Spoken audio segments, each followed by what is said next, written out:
nemáš k dispozícii. Zelená vlna slovenského rozhlasu 0800 900 800.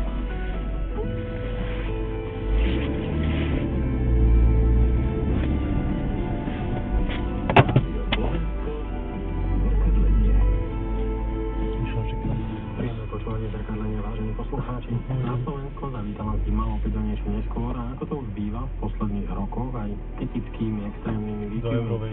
Pred voľbami býval veľmi obľúbený vtip, že aj počasie ovplyvňuje vláda, no našťastie kultúra a umenie si ide ako tak vlastnou cestou, aspoň by mala.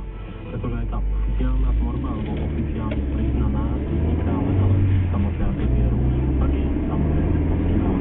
Preto si musíme hovoriť s dnešným hosťom, mostným výčetníkom, výtvarníkom, Romčekom.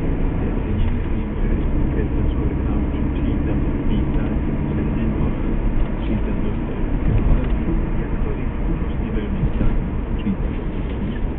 No ale to sa musia prepracovať cez šľavika, rozprávku, možno nejaký rodokaz a neskôr siahnu kvalitný písať, potom sa stanú pomníky už literatúry a takisto je to vo výtvarnom, to postupne.